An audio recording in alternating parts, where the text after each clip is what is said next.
SMA TV vous présente Parlons Santé avec votre pharmacien Daniel Lachance.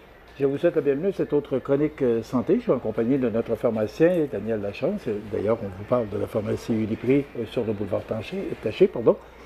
Aujourd'hui, on va parler de médicaments de spécialité. Qu'est-ce que c'est que des médicaments de spécialité? Bien, c'est une bonne question.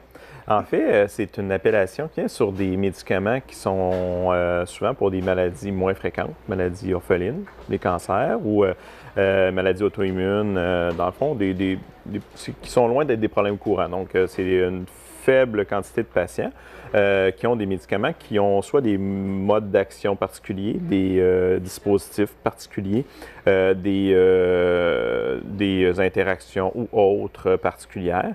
Ceci dit, c'est des médicaments que tous les pharmaciens connaissent ou peuvent connaître. Ce qui arrive, là, pourquoi j'en parle, c'est que ça passe beaucoup dans l'actualité. Je ne sais pas si vous aviez remarqué là, dans les dernières semaines, l'Association québécoise des pharmaciens propriétaires a fait un petit peu une fronde contre les pharmaciens de spécialité. Et là, il y a 8 pharmaciens propriétaires, en fait, dépendant de ce qu'on a comme définition de la pharmacie. Ce n'est pas des pharmacies qui ont pignon sur rue, c'est des centres de distribution de médicaments de spécialité, mais qui se disent des pharmacies de spécialité, donc qui se sont spécialisés dans un créneau où ils distribuent ce type de médicaments-là partout dans la province. Mais la plupart de ces pharmaciens-là, sauf un qui est à Québec, les autres sont tous à Montréal ou dans la grande région de Montréal.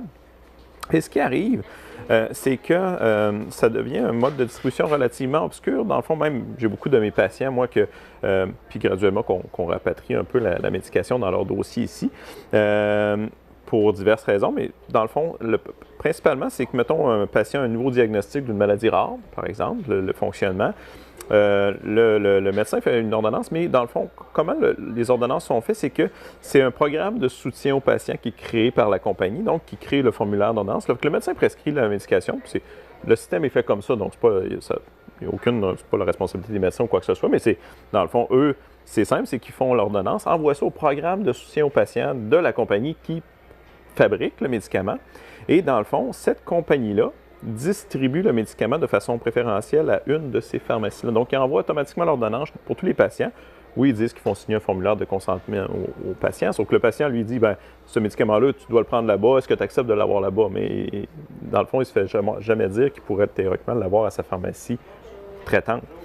Donc, le patient, bien, lui, ne comprend pas trop comment il signe ce formulaire-là et, dans le fond, se fait shipper son médicament d'une pharmacie de Montréal, même s'il demeure à Gaspé, même s'il demeure pas, sur la Côte-Nord, dans le fond, par des transporteurs. Des fois, c'est des médicaments réfrigérés. Le patient doit être là pour le recevoir parce qu'il faut que ce soit mis au frigo. C'est des médicaments, by the way, qui souvent sont en haut de 1 000 $ par dose, puis jusqu'à 25 000 50 000 $ par dose. On parle ici quand même de beau. C'est pas pour rien que c'est comme ça. Il y a beaucoup de sous en jeu. Mais moi, au-delà de la perte financière que ça représente, parce qu'évidemment, si j'ai un patient, moi, qui prend le reste de sa médication ici, ce médicament-là, qui est très coûteux, le prend à Montréal, bien évidemment, oui, c'est des revenus potentiels qu'on perd. C'est pas pour rien que ces pharmacies-là, on parle des pharmacies qui peuvent avoir des chiffres d'affaires dans les centaines de millions de dollars, ces pharmacies-là. Fait que vous comprenez que c'est quand même beaucoup d'argent en jeu. Mais moi, au-delà de ça, bien oui, c'est des pertes financières. Moi, au lieu d'avoir ces sous-là pour investir dans ma pharmacie, dans mon personnel, dans mes salaires, puis dans la communauté ici à Montmagny, bien cet argent-là s'en va dans une pharmacie qui est à Montréal. Ce qui est pas terrible, ni pour la pharmacie, ni pour la communauté, ni pour... Il n'y a pas d'avantage pour le patient.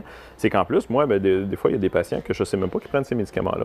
Donc, moi, comme professionnel, c'est que je charge la médication à un patient. Le patient, des fois, bien, pense pas qu'il a à me dire ou, si on gratte, on peut aller trouver l'information qui prend ces médicaments-là, mais des fois, on n'a aucune façon de savoir rapidement que le médicament est servi dans une autre pharmacie, puis ça peut avoir des impacts sur la santé, parce que si moi, comme professionnel, je n'ai pas l'ensemble du dossier, bien, quand je charge de la médication autre, ou un antibiotique, ou un autre traitement, puis qu'il y a des interactions potentielles, bien, c'est à risque pour le patient.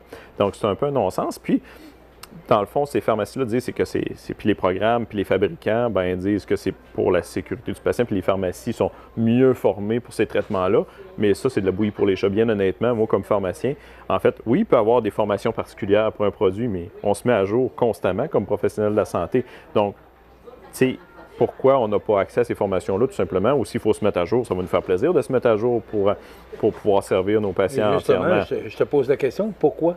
Bien, c'est très opaque. Mais là, évidemment, là, les compagnies d'assurance comme Beneva ont demandé une enquête au bureau de la concurrence, justement, pour ces pharmacies-là, parce qu'on se rend compte que, bon, bien qu'on pensait que ces pharmacies-là, il y avait un avantage pour le patient, qu'ils chargeaient moins cher vu qu'il y avait beaucoup de volume, mais ce n'est pas le cas. Souvent, leurs frais d'honoraires sont supérieurs aux pharmacies de quartier. Donc, pour les compagnies d'assurance, quand ils entendent ce genre de discours-là, puis qu'il y a un dirigisme qui est fait vers eux, puis que si ça coûte plus cher aux assureurs et au bout du compte aux patients, bien là, il y a des mains qui commencent à se lever, évidemment. Puis aussi, bon, le QPP, évidemment, l'association qui nous représente. Nous, ce qu'on veut, c'est que le patient puisse choisir sa pharmacie. Moi, je ne veux pas servir un patient qui n'est pas dans ma région parce que moi, je me dis meilleur ou plus apte à le... non, tu sais, je veux dire, moi, je veux juste pouvoir répondre à mes patients puis avoir l'ensemble de leur dossier pour premièrement, avoir un meilleur suivi pour mes patients, puis savoir l'entièreté de leur médication, puis éviter des interactions, des effets secondaires, où, de toute façon, ces pharmacies-là sont ouvertes du lundi au vendredi, souvent de 9h à 17h. Fait que les soirs et les fins de semaine, s'ils ont un problème avec leur médication, qui appelle? Ça va être moi, là. Puis je vais finir par gérer ces problèmes-là de toute façon, ou gérer ce médicament-là. Donc, c'est pas vrai qu'ils offrent un meilleur suivi parce que ces pharmacies-là ne sont pas disponibles les soirs et les fins de semaine. Mais c'est quoi les dangers du fait que tu n'es pas au courant, justement, que cette personne-là prend tel ou tel médicament? Qu'est-ce que ça peut engendrer comme problème? Un exemple qui m'est arrivé comme personnel, parce que des exemples, c'est souvent plus facile. Donc, j'ai un patient, à l'époque de la COVID, il y avait un médicament pour un antiviral, le Paxlovid, qu'on pouvait servir aux patients s'ils n'avaient soit pas été vaccinés ou qui étaient à risque de complications. J'ai un patient que je ne connaissais pas, qui était un patient qui n'avait pas beaucoup de médicaments, qui faisait, ça arrive la fin de semaine qu'on fait affaire, qu'on sert les patients, mettons, qui font affaire, mettons, à Saint-François, ou tout ça, puis ça nous fait plaisir. Là, dans le fond, on se rend service comme pharmacien au niveau local, mais c'est un patient qui vient me voir. Donc, je vois, il me présente sa liste de médicaments de Saint-François. Puis, évidemment, bon, le week-end, ça roule vite. J'ai le sans rendez-vous, tout ça. Fait que je vérifie la liste de médicaments. Bon, je peux lui offrir le Paxlovid. Il y a une maladie pulmonaire. Donc, je lui fais l'ordonnance pour le Paxlovid pour diminuer ses risques de complications. Ceci dit, il n'avait pas pensé, puis bon, quand ça va, comme je vous dis, des fois, on se connecte au dossier Santé Québec pour voir tout l'ensemble de la médication, mais là, j'avais son dossier imprimé à jour de Saint-François. Je me suis fié à ça. Mes patients prenaient aussi un médicament de spécialité de Montréal pour un cancer, puis il n'avait pas pensé de me le dire, puis j'avais demandé, prenez-vous d'autres médicaments en vente libre, produits naturels, il m'avait répondu non, sauf qu'il prenait ce médicament-là, puis là, bien évidemment, le service d'oncologie me rappelle le lundi que finalement, il y avait une interaction majeure entre le Paxlovid et son traitement d'oncologie. Puis, tu sais, c'est un exemple.